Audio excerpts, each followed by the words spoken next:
So traditionally, when the monk comes in, we stand up. And he was just kind of like on his way in and out. It was like, don't make excuses. Yeah, we were like, Don't make excuses. No, don't say that.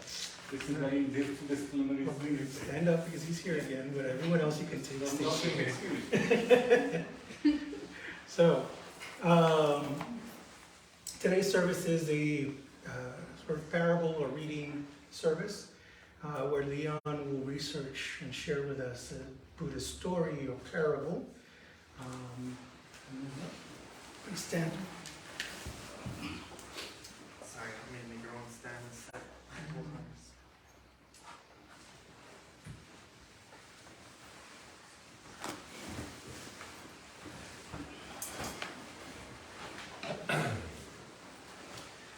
So today will be the parable service, and it's a little different from our regular service in that the way we'll do it is I'll do a brief guided meditation to help you kind of settle in, and I don't know, someone else is there. Come on in if you want to come. You're invited.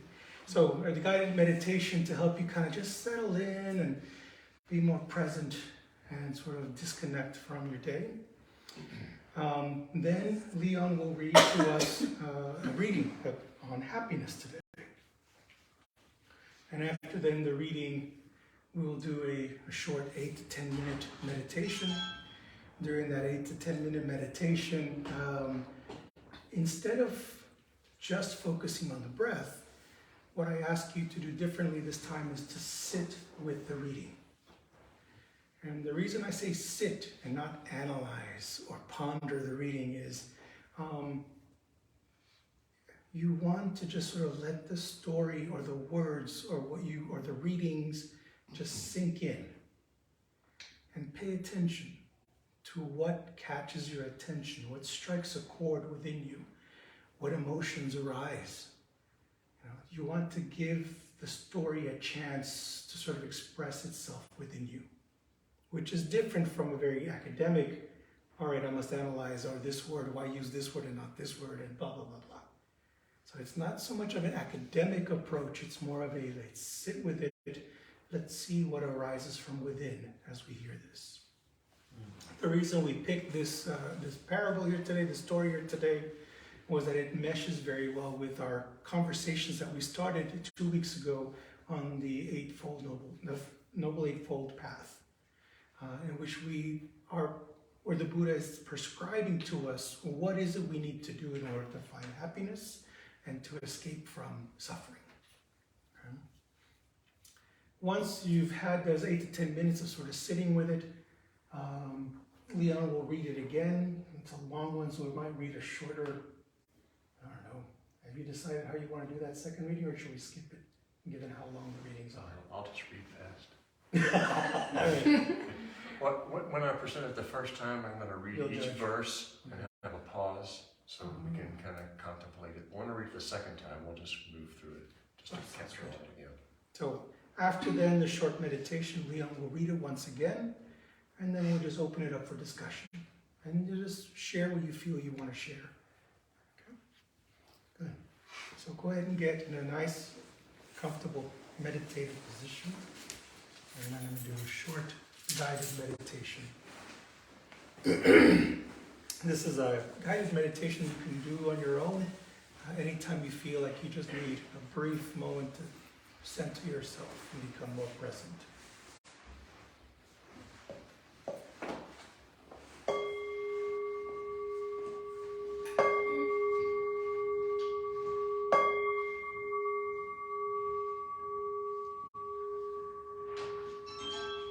Take 3 deep breaths.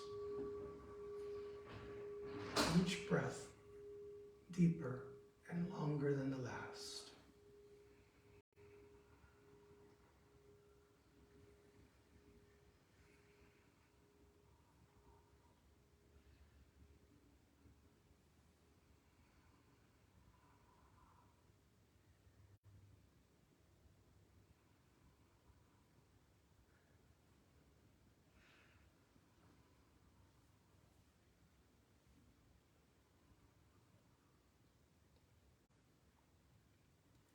let the breath go. Allow yourself to breathe as you want.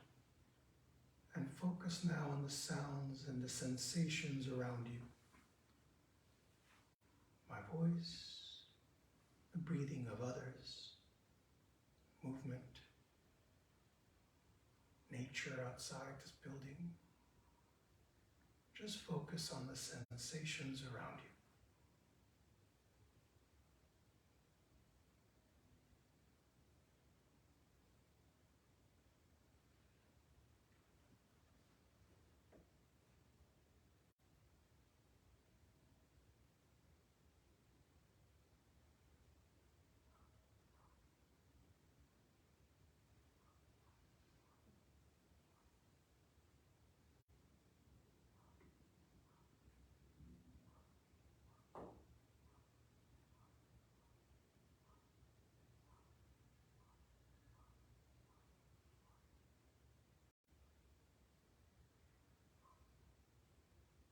Now take a moment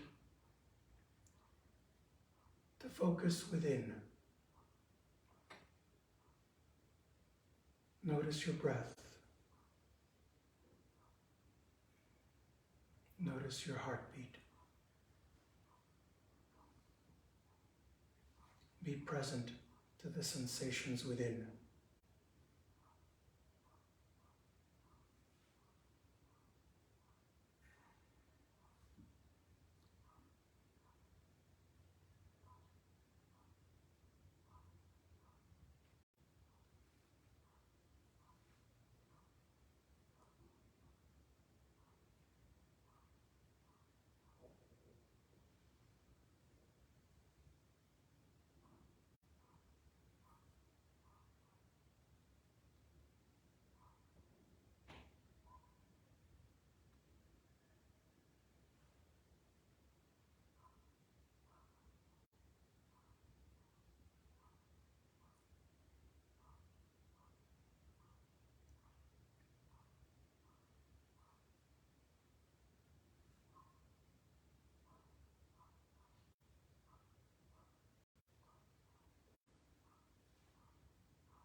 Now refocus on the sensations without.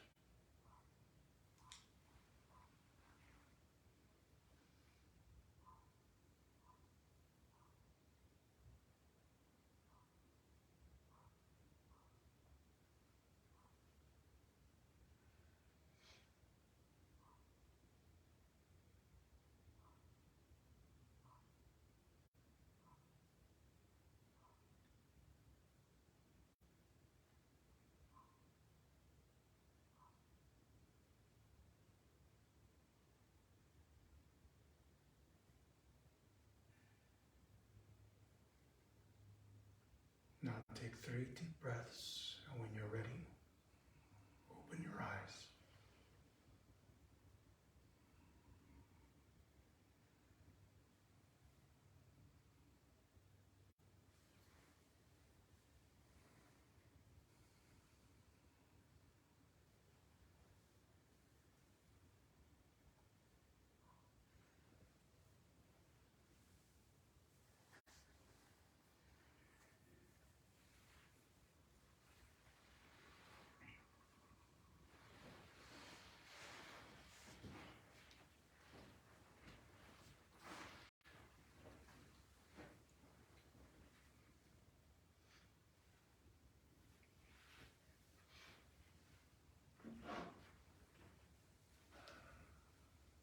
Welcome.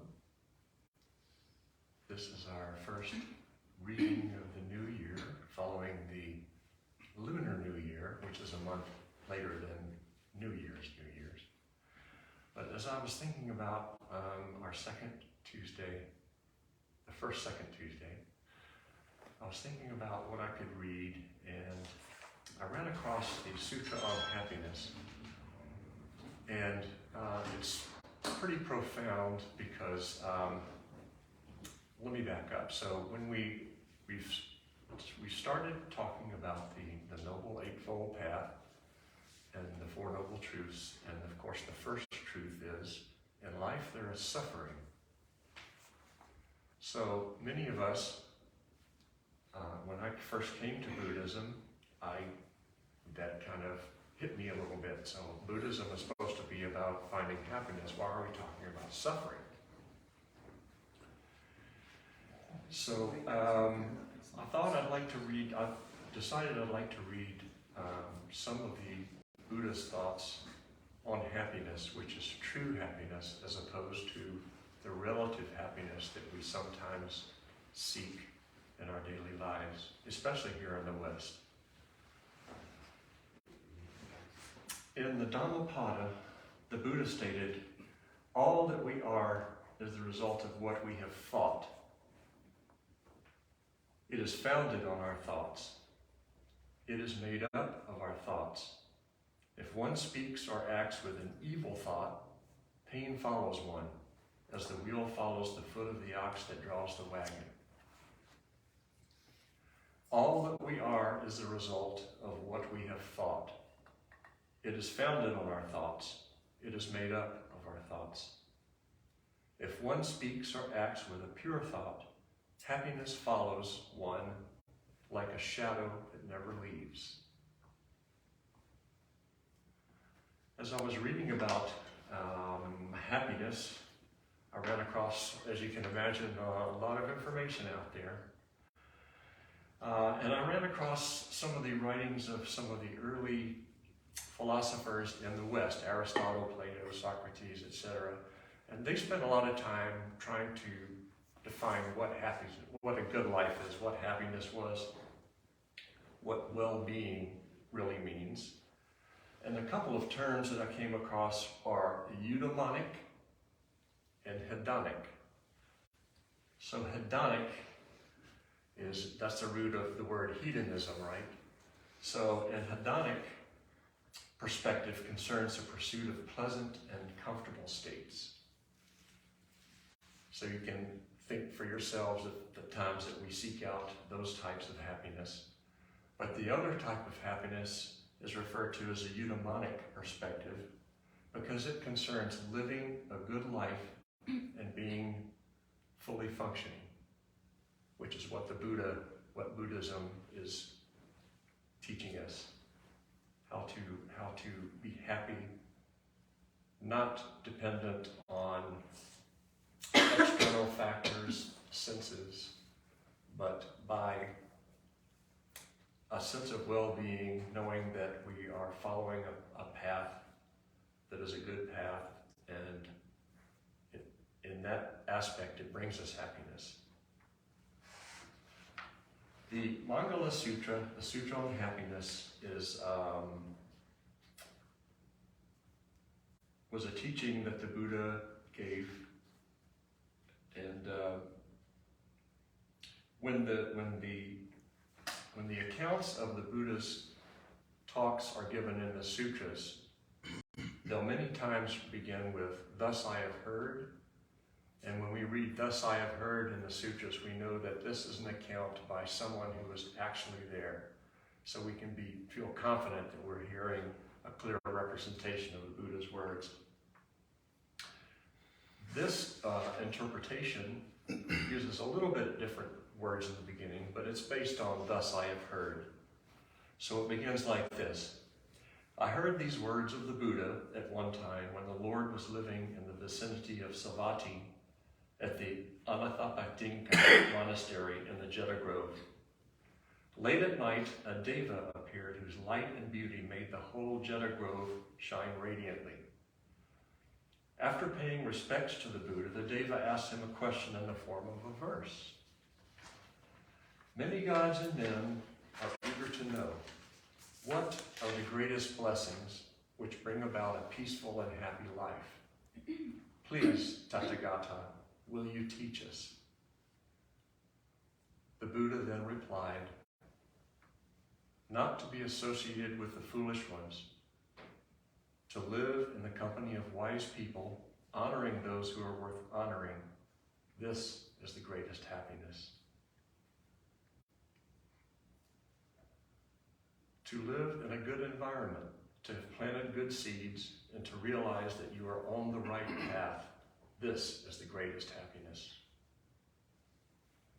To have a chance to learn and grow, to be skillful in your profession or craft, practicing the precepts and loving speech, this is the greatest happiness.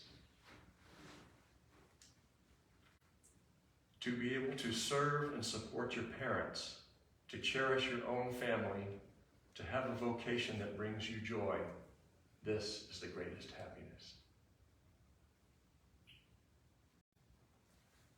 To live honestly, generous and giving, to offer support to relatives and friends, living a life of blameless conduct, this is the greatest happiness.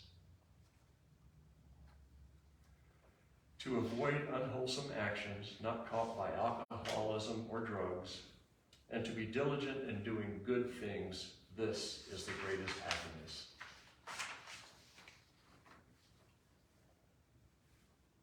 To be humble and polite in manner, to be grateful and content with a simple life, not missing the occasion to learn the Dharma, this is the greatest happiness.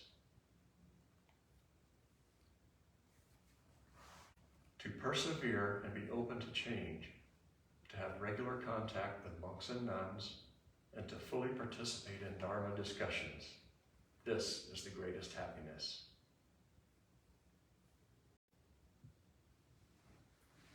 To live diligently and attentively, to perceive the noble truths, and to realize nirvana, this is the greatest happiness. To live in the world with your heart undisturbed by the world, with all sorrows ended, dwelling in peace, this is the greatest happiness. For the one who accomplishes this is unvanquished wherever she goes. Always he is safe and happy. Happiness lives within oneself. Namo Shakyamuni Buddha. And I will. We'll do the meditation and then you'll read it again. So take this time now to sit with the reading.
With your permission, I'd like to read through one more time.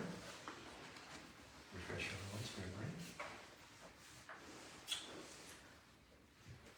The Sutra on Happiness, Buddha teaches the 11 blessings, those things which bring happiness. I heard these words of the Buddha one time when the Lord was living in the vicinity of Savatthi at the Anathapindika monastery in the Jeta Grove. Late at night, a deva appeared whose light and beauty made the whole Jeta Grove shine radiantly. After paying respects to the Buddha, the deva asked him a question in the form of a verse. Many gods and men are eager to know what are the greatest blessings which bring about a peaceful and happy life. Please, Tathagata, will you teach us? The Buddha replied, not to be associated with the foolish ones, to live in the company of wise people, honoring those who are worth honoring. This is the greatest happiness. To live in a good environment, to have planted good seeds, and to realize that you are on the right path. This is the greatest happiness. To have a chance to learn and grow, to be skillful in your profession or craft, practicing the precepts and loving speech, this is the greatest happiness. To be able to serve and support your parents, to cherish your own family, to have a vocation that brings you joy, this is the greatest happiness. To live honestly, generous and giving, to offer support to relatives and friends, living a life of blameless conduct, this is the greatest happiness. To avoid unwholesome actions not caught by alcoholism or drugs, and to be diligent in doing good things, this is the greatest happiness. To be humble and polite in manner, to be grateful and content with a simple life, not missing the occasion to learn the Dharma, this is the greatest happiness. To persevere and to be open to change, to have regular contact with monks and nuns, and to fully participate in Dharma discussions, this is the greatest happiness. To live diligently and attentively to perceive the noble truths and to realize nirvana, this is the greatest happiness. To live in the world with your heart undisturbed by the world, with all sorrows ended, dwelling in peace, this is the greatest happiness. For the one who accomplishes this is unvanquished wherever she goes. Always he is safe and happy. Happiness lives within oneself.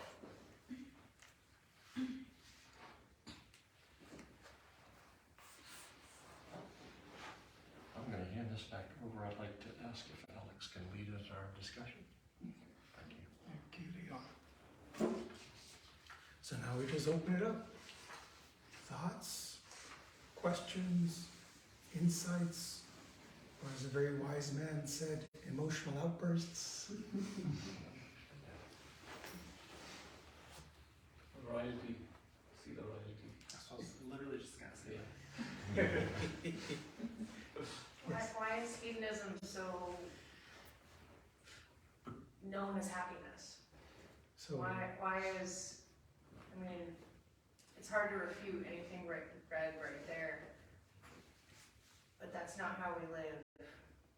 That's not how we see happiness. Why is hedonism, like, if we're breaking it down with the two terms, what's the other one? Hedonism and what? Eudaimonic, eudaimonia. Eudaimonia. Yeah. So I can throw out something and then Where did these? I don't think it came from Buddhist philosophy, or it came the from terms, these two terms. Yeah. No. Yeah, that's why I was wondering. Because they're not Buddhist terms. Greek. no, those are not Buddhist terms. Oh, I was also explaining where I was reading some Western philosophers, trying to find out, so happiness in the East, happiness in the West, are we thinking about the same thing? But your question about hedonism, hedonism implies that it's pleasure through the senses, or happiness through sense pleasures. And since sense pleasures are impermanent, that means if we're happy because of some sensory experience, that sensory experience is going to end, and then what happens with our happiness? As opposed to the well-being and happiness that we get from leading a blameless, a life of blameless conduct, for instance. There's no worry or fear that happiness because of something external. I don't know if that makes sense, but let me pass it back to you, Ellen. If the hedonistic way were the way, then these individuals who are into sex, drugs, and rock and roll would be some of the most enlightened, happiest people. And yet we see from their lives that they're not. And the reason for that is that the hedonistic approach never satisfies. It's never enough. Right? I got drunk off of 3 beers, but next time I need 4 or 5 because my body's adapting. I had sex with this person, but now it's not enough. Now I must have multiple partners, maybe at once. This creme brulee is delicious. Now we're talking. Yeah. Now I need more. Get her where she lives. Yeah. So all of these are our hedonistic longings, sense pleasures. And Leon used a really good word. They're externally dependent. Someone has to make the creme brulee, or I have to learn how to make the creme brulee. They're dependent on these external factors. Someone providing me the drugs, the alcohol, whatever the pleasure is. Right? But when we cultivate that sense of happiness, that sense of zest from within, and we participate in the world that tries to cultivate these things, it's more fulfilling, it's lasting, it's connected to others in a different way, as opposed to being dependent on them. In the hedonistic approach, others become their object of our pleasure. I use these things, even people, for my own pleasure gains. But when the sense of joy and sense of zest and satisfaction comes from within, and then the outside world stops disturbing you as much. When Putin says he's going to leave the arms treaty, Don't start there. it doesn't bother you Yeah. as much, because you recognize that that's not dependent. That's not, you don't need that one way or the other for your own happiness. So you find a stability, a peace, a tranquility, a firmness, a foundation that is very stable when it depends on the happiness from within, as opposed to the externals. Does that make sense? We explain very complicated way, and Buddhism explain very simple ways, all impermanence. So if we learn the concept of impermanence, we don't have to go like all the complex term and very like confuse people to explain the simple concept of impermanence. So you can say just hedonistic pleasures are impermanent. Yeah, so because I have to learn the hedonistic behavior, which I've never seen it, or most of us probably have never seen. What is that? Like drugs, sex, and all that. So we have to go experience that before we learn that. So just say impermanence. Doesn't last. Something to add. I was thinking about this meme I saw the other day, and it's by Salvador Dali, and he says, "I don't do drugs, I am drugs." And it's not what it sounds like it's not about the drugs. Like, to me, it's like, for most of my life, like, I sought these sense pleasures, like the drugs, the alcohol, the food, the shopping, all the things. The hedonistic treadmill is something that I was on, and because from a child, like, I was programmed to like want more of everything. I mean, that's what paid programming is. It's like we're getting paid for people to program into us these needs to like have more and more of like the best thing and all the things, like, all the time. But when I turned 39 years old, I realized like these things that I've been seeking outside of myself temporarily will give me a high, they will temporarily give me joy or happiness or whatever it is that I'm seeking. And I was always seeking something outside of myself to bring me happiness, but I realized like everything that I've ever needed is truly within me. Like I chose to focus my attention from like the outside world and look within. And I don't know, I'm having a hard time like communicating like what it is that I've experienced like the past 3.5 years, but I feel like everything has just always been right here, and there's no need to seek anything outside of myself anymore. I don't know, I have a lot more to say, but my mind is like picking up on so many things, so I'm just gonna stop right there. You're stopping one. So conversely, does that work? The last point, when you talked about not being a part of the bad stuff out there in the world, does that also work the same way, that you're not, because it's so easy for us to get entangled with what's happening in the world and in the news and even in our own neighborhoods. And it's a lot of times that's what I go to bed with at night. I have that anxiety over, this poor woman who gave birth and lost her hands and feet. And, I can't stop thinking about those things and those people and what is my role in this? What am I supposed to do about this? And it's hard to let go of all of that. And, going to bed at night, you can probably relate with your clients' issues and their problems and things. How I go to bed thinking about that, like what is my role in this? How am I going to help? Yeah. Yeah, What's going on? You're absolutely right. We start learning from a hedonistic point of view instead of learning the eightfold paths, which I explained everything. So we should learn that, like we start. I think so. That had all the answer which everybody asking, that she's asking, and we in a little bit wrong approach. We are trying to show this hedonistic view. She's like, yeah, experience this, and then come back. So it's the wrong approach. I think two things.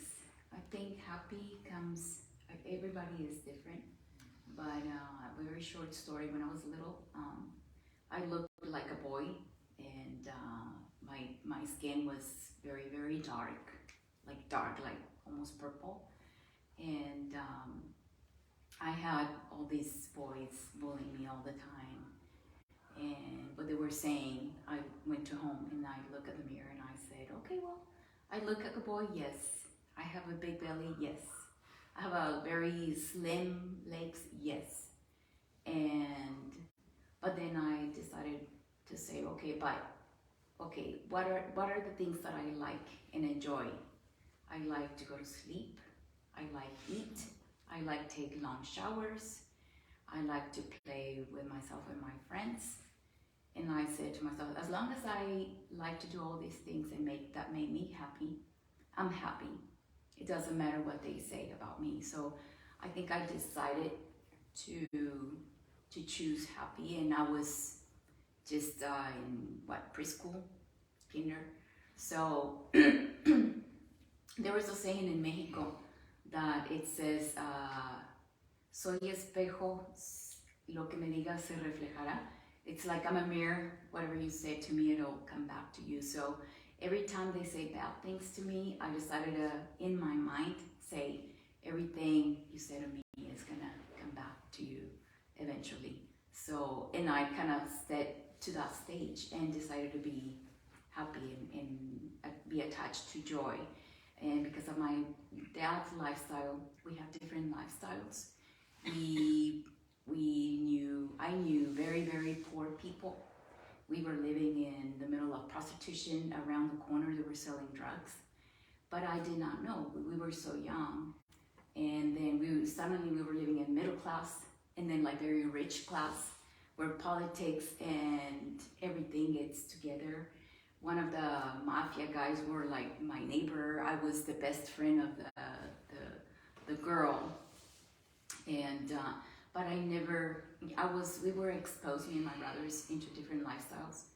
But I only said to myself, as long as I feel happy, I don't care where I live, as long as I'm in this stage.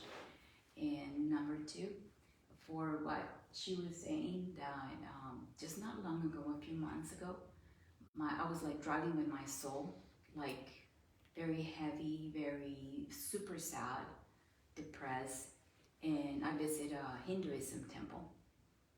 I work with teachers that are from India, so I'm kind of familiar with them. So I speak with the gentleman that is in charge, and I say, you know what? I'm very exhausted, not living this exterior life, but my soul is tired. I want to know, when, if it's true that reincarnation exists, I want to know when I'm going home, because I am very tired. I experience cruelty. I see cruelty. I lie. They lied to me. I betrayed. They betrayed me. I experience joy. I see joy. But there is so much we can do. And there's right now, like she was saying, a lot of people suffering wars, people that are being raped, killed, people that are in terrible pain right now. And I have to put that on the side and just attach to joy, because it's the only thing I have to survive in this life and make this day the best of it. To serve people, serve myself, be loyal to me, try to be loyal to me, try to be loyal to people. And just it's really sad, but we have to put this on the side and just, I don't know, just continue. And I think happiness and joy, it's like your own decision. I don't know, maybe it came easy for me since I was very little, and I don't know, for other people, it's different.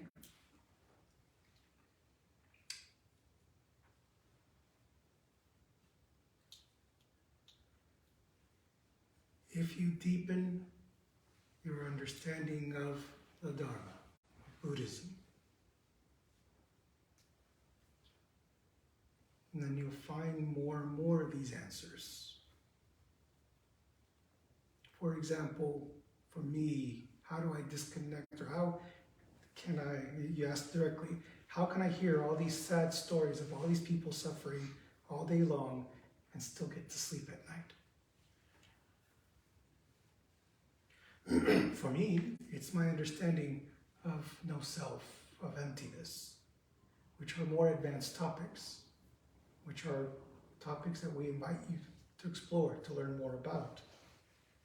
I recognize that if I can maintain a present, tranquil lifestyle, I can be more effective for these people. That if I can continue to live a life that is reduced in stress and increase in peace, tranquility, understanding, try to cultivate greater wisdom, that I can affect those people around me, or those people who choose to join me on Tuesday evenings. And that through each of you, over time, in your connections and your touching with other people's lives, and those people touching other people's lives, and little by little, that these words spread and have effect all around the world, because of that interconnectedness. And I'm most effective when I can cultivate that peace from within, when I can cultivate that understanding from within. And that's one of the goals of Buddhism 101. If we can teach you, or at least get you started on the path of this deeper understanding, of the Eightfold Path, of the fact that you can be happy in the middle of chaos, then we're serving our purpose here. So there's a way. That way is the Eightfold Path. We're going to talk little by little, as much as we can, over the next few months, how I can sleep at night. Right? How each of you can sleep at night. Well, that's what I'm interested in, listening to those. And in the whole year, we keep talking, we're going to talk that, we can talk, we never finished those last year. So we should spend a little bit more time talking about those Eightfold Paths instead of talking about the advertising and commercialization of that. But you've had the benefit of having studied this for many years. I'm a little learning like you. You're learning like us, but you still have had more exposure than others. And so we work on sort of what can we apply to your everyday life that can get you into understanding the deeper parts. And so it would be easy to my just suggestion say, would be we could use this time better to just jump into those Eightfold Path a little bit earlier and the start. So instead of going like in the, and then we can go into negativity. remember that the desire is the source of suffering. Yes. The desire to do it now No, it's not will now. create suffering. Yeah. The right things, right view has to start right now, right here, So the present moment. patience. Because it is 101. Yeah. Like there's people here, including myself, like I don't know. You've how to do been any- coming here whole year last year. I've seen you. What I was saying was I still have a lot to learn, so Yeah. this is helpful. But so if obviously hedonism is external, it's not happiness, complete happiness.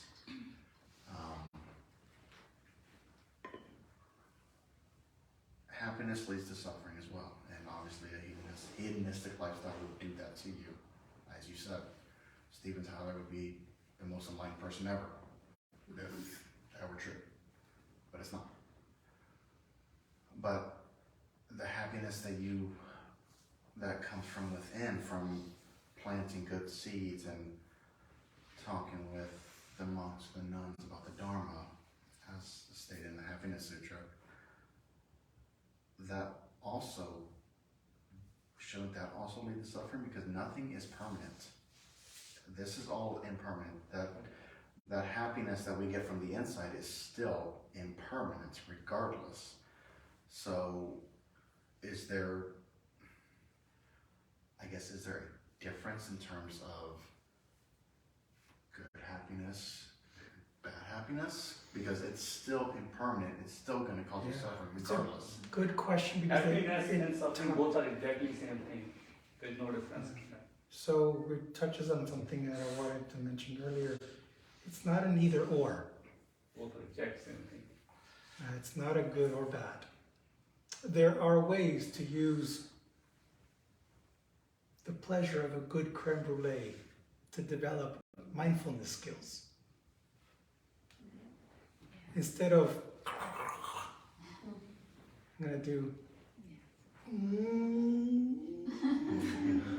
Happiness is one of the Western desires. right? Yeah. And That's so it. there's a nothing. difference. There is no good or bad. All right.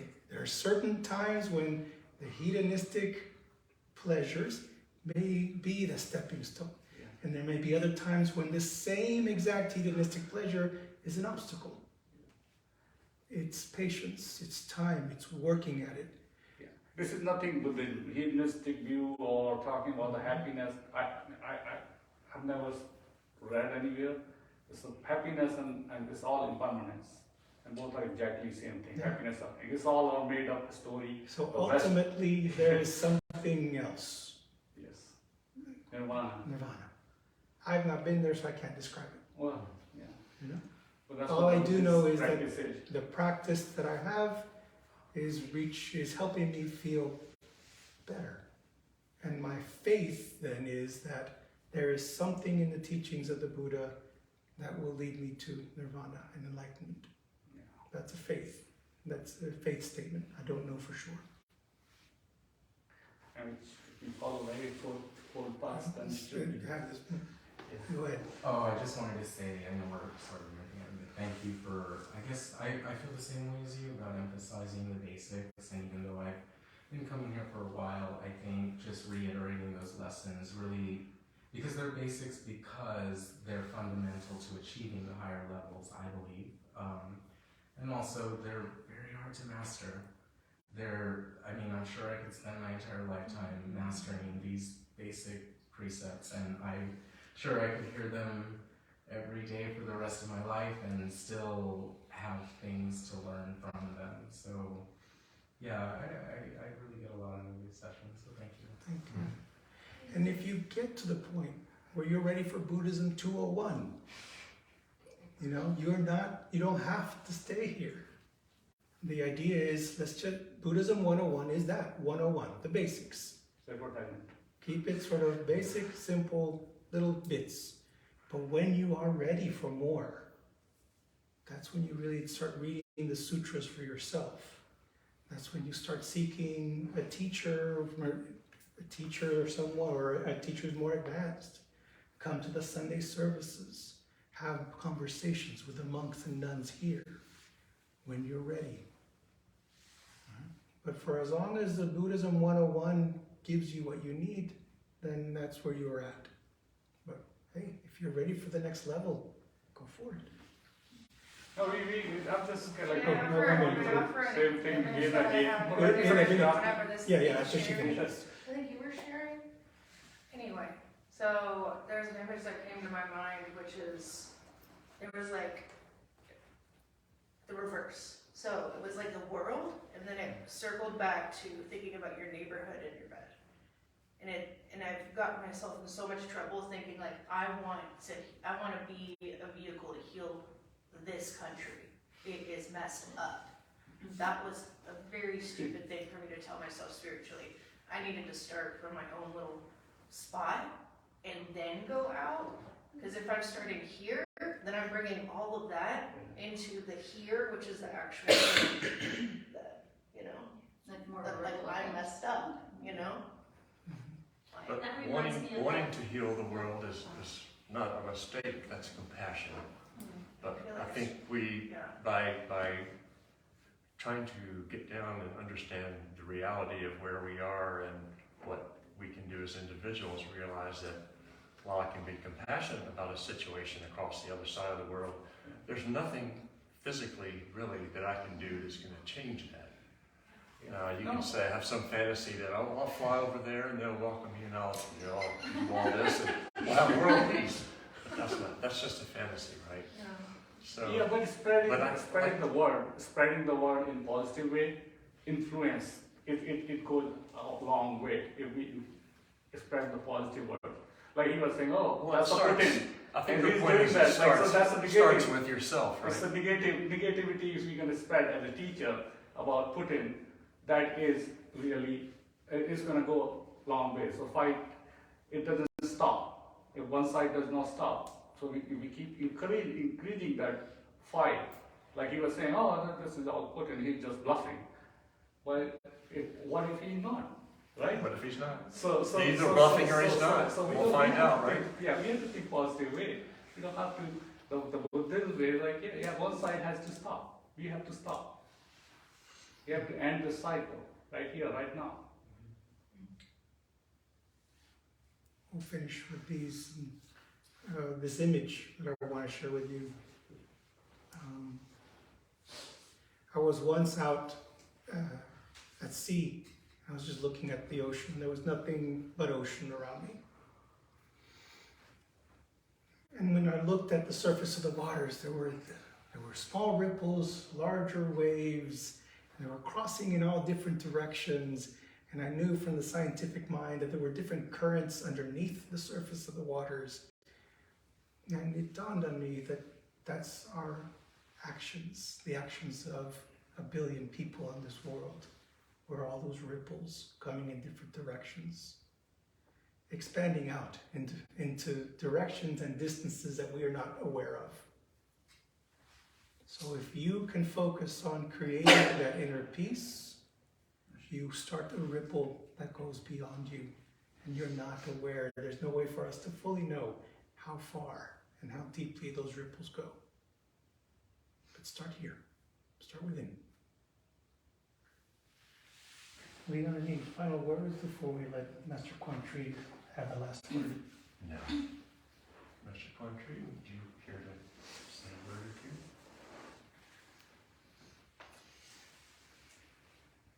We don't have much. 2 minutes. We'll give him 2 minutes. And I own this place, I can dictate how long. One of my very first teachers in Thailand, Mahapajita Sayadaw, he's one of the very first enlightened people I've ever met. And during that retreat, that summer retreat, someone asked a question similar to what we asked earlier about. The person asked the teacher, how do I find out what my purpose in life is? And the answer was the most shocking pieces of words I've ever heard a monk say before. And he said, that's the stupidest question I've ever heard in my life. He said, that question is such a selfish question to ask. What is my purpose? Yeah. Your purpose, who are you? Why do you think you're so special that you have to have a purpose? Who said you haven't accomplished your purpose already if you so had one? By asking it, maybe you've already done it. Maybe you already done what you were supposed to do in this world, and now you can be free and do what you want to do. And one of our other members, it's not here, Matt, but he has this concept of wanting to save the world too. Like, you can't even save yourself or save your family. How do you expect to save the world? So I'm not sure who's mentioned it earlier, but you do have to start small before you go outward, right? Mm-hmm. Like a ripple in the water. A ripple in the water starts from the center and goes outward. It doesn't go outward and come in, right? So you have to start small and work your way out. If you see that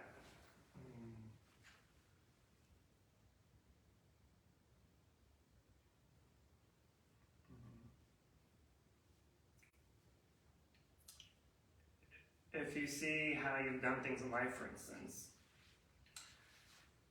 I'm sure everyone here drives, right? Obviously, you've got here somehow. So, if you compare yourself, how you drive now compared to the very first year you started driving, are you a better or worse driver? Hoping you're better, except for Leon. But we're all better drivers. Why? Practice. How do you become better people in life? Practice. How do you become better workers in your field, in your job, in your career? Practice. So to come and expect to study Buddhism over a year or two and expect happiness to show up, you're fooling yourself. You're just as stupid as that question. But on the other hand is, you study all this, you know it, right? And this is part of my Dharma talk this past Sunday, is you can read all the sutras, all the discourses, all the paths, all the ways and guidelines and precepts in your life. You can know every single word in every single textbook here. By knowing every single word does not make you any more important than someone who was just fresh out of the womb 5 minutes ago.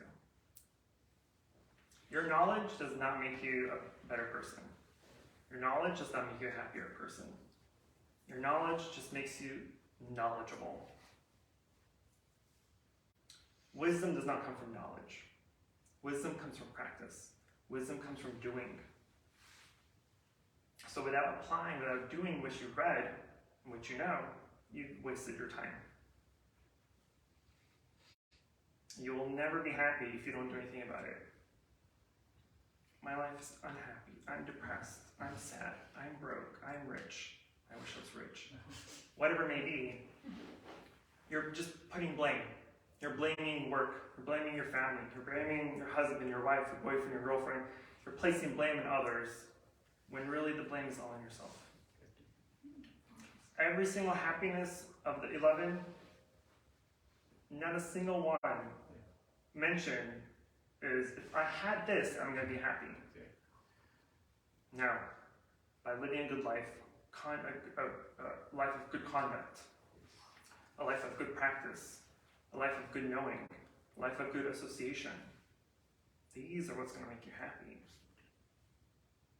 If you think money's going to make you happy, look at how many billionaires there are and they're miserable. The more money you have, the more problems you have.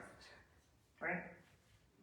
We think money is going to bring us happiness because, oh yeah, I have so much money, I can do whatever I want. I can pay off my car, I can pay off my house. Yeah, and then what? All you're going to do now is want, and want. You have all this money in the world, you bought the biggest house now living in. After a year or two, this house is not big enough. I need 3 more houses this size. Later on, you're like, no, you know what? I need a castle in the Netherlands. Right? So the more you have, the more you're going to want. Which is why living a simple life, you have no worry about what you have to buy, where you have to go, who you have to talk to, what you have to do. Monks and nuns live one of the most simplest life. Any monk and nun in any religion. We've met monks for our interfaith group for the, what's that Catholic church called, the one with the monks, the actual monks there? That little flower. That's so good. The one downtown, I can't remember what it's called. But anyway, they live pretty much the exact same lifestyle we do here. Simplicity. Monks and nuns have 3 sets of robes, bowl for food, and a sitting mat. That is all we have in our possession. I mean, I have a phone, but that's beyond the point. It's not the same. But the point is, because you have so little, you don't have to worry about the latest fashion trends. You don't have to worry about the latest technology. You don't have to worry about how your hair looks, how you're dressed, how your clothes look, what you're wearing, how you smell, how you look, how you feel. None of that matters. It only matters to you. Then ask yourself, who am I? Why am I so special? Why do I think I'm so special? That all this that I'm worrying about is so worrisome.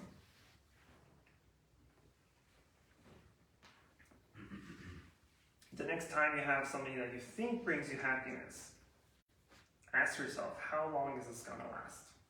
Whether it's the feeling, whether it's the product itself, the person themselves, whatever it may be. Ask yourself, how long is this happiness going to last? Make that mental note. Because later on, when they stop making you happy or stop creating that initial excitement, you can have that little aha moment of, oh, that's right, this didn't really bring me that much happiness after all. Okay. I was thinking about a situation where, let's say you're at work and you get a raise or you get a bonus. That's going to make you pretty happy. Wow, more money coming in. And then after a while, you find out your coworker across the way there, they got a bigger one than you did. All of a sudden, you're not happy anymore. What gives with that? So it wasn't true happiness if it just can instantly go away, right? Because I just kept thinking how often things just flip, right? You'll be happy, and that happiness, if it's not true happiness, can turn into suffering and pain. So, just have bigger pay means more taxes taken out. So, are you really happy? Well, I think we've gone over our time a little bit, and we apologize for that, but ask Alex to wind us up. So we have the Sunday service from 12:30 to about 2ish, 1:30 to 2. Usually 2 if Master Quan Tri's talking. And then we'll Except have... for last week, it was actually under time last week. And you were here. No, it wasn't. Shame on me. Good talk too. When's the next Meditation 101? This This Saturday, 10 o'clock this Saturday. Nice. Already? Yeah. Thanks for So- the reminder. If you want to learn more about meditation per se, focus on meditation and this Saturday at 10:30? 10, 10, 10 a.m. so 10 o'clock. Is it here? Or Yes. in the main town? I don't know. It'll be second and fourth Saturday. And then anything else? Any other events? Nothing at the moment. Okay, great. So keep practicing, intentionally wanting to be happy. Keep practicing being happy, I think is probably a better way. And then our next Buddhism 101 will be March 7th, same time. And we're going to talk about the first of the Eightfold Path. Okay?